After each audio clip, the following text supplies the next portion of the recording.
সাইডে দেখো মামুন্যা আর মামুন্যার 3 নম্বর আম্মা। হ্যাঁ 3 নম্বর আম্মা ওরা আবার যেটা বিয়ে করছে এটা অবশ্য আম্মা কইলেও ভুল হইতো না। হ্যাঁ যে কাণ্ডগুলা শুরু করছে বৈশাখ নাম কইরা গেছে তো এক পাবলিক প্লেসে এক সাংস্কৃতিক মনে অনুষ্ঠান নাকি কি তা জানি না ওই বৈশাখ রেখা কেন্দ্র কইরা ওয়ানের মধ্যে লয়ে গেছে এটারে এই ভূতনিডারে। হ্যাঁ লয়ে যায় অনেক চুম্বাচুমি শুরু করে দিছে। হ্যাঁ ওনে যায় চুম্বাচুমি করে শুরু করে দিছে। এদিকে হের মাই দেখে না। হ্যাঁ হের মান না বলে এত টিয়ার বাড়ি অত টিয়ার বাড়ি 5 তলা বিল্ডিং ডাহা গুলশান এনো হনো এই বিল্ডিং এর একটা মামুন কিন্তু তার 3 নম্বর বউয়ের মুখ পহেলা বৈশাখী দেখাই দিছে। তা অনেকেই আসলে বলতেছে এটা হচ্ছে মামুনের 3 নম্বর মা, কারণ বউয়ের আসলে স্বামীর থেকে বয়সের একটা ডিফারেন্স থাকে। সেখানে মামুনের বয়স হচ্ছে 20 থেকে 22 কি 23 বছর, আর ওর বউয়ের বয়স হচ্ছে 50 বছর। আগে বিয়ে করছিল লায়লার প্রায় 60 বছর বয়স, এখন যে নতুন একটা বিয়ে করছে তার হচ্ছে 50 বছর বয়স। সেই জন্য মানুষ বলতেছে কি মামুন অবশেষে তার তৃতীয় মাকে নিয়ে অনলাইন সোশ্যাল মিডিয়ায় চলে আসছে।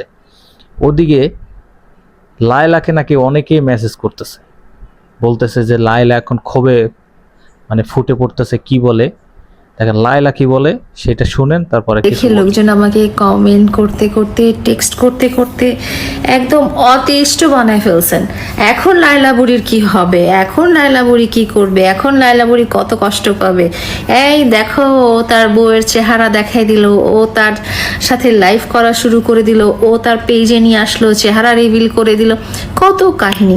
সত্যি কথা বলি এখন লায়লার কিছুই হবে না, কিচ্ছু হবে না। মানে আপনারা যে ভাবতেছেন যে আমি দুঃখে লায়লাকে মেসেজ করতেছে যে মামুন কিন্তু তার তৃতীয় বউকে নিয়ে লাইভে চলে আসছে, অনলাইন মিডিয়া ভাইরাল। লায়লা বলতেছে যে তার কিছুই হয় না, কারণ লায়লার শোক পাইতে পাইতে এখন আর লায়লার গায়ে শোক লাগে না, মানে লায়লার সয়ে গেছে গা। একটা জিনিস আছে না, কষ্ট পাইতে পাইতে সয়ে গেছে, লায়লার ওরকম সয়ে গেছে। কিন্তু লায়লার কথার ভিতরে বুঝলাম যে এখনো সে মামুনের প্রতি দুর্বল।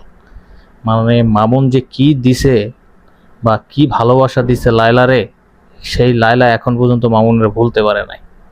তা যাই হোক, মামুনের 3 নম্বর বউ নিয়ে মামুন কতদিন টিকতে পারে সেটা দেখার পালা। কারণ অনলাইনে যারাই এগুলো করে, হাঙ্কি মাঙ্কি যারাই করে, ওরা আসলে বেশি দিন টিকতে পারে না। ঠিক আছে, তো দেখা যাক শেষ পর্যন্ত মামুন আসলে কি করে।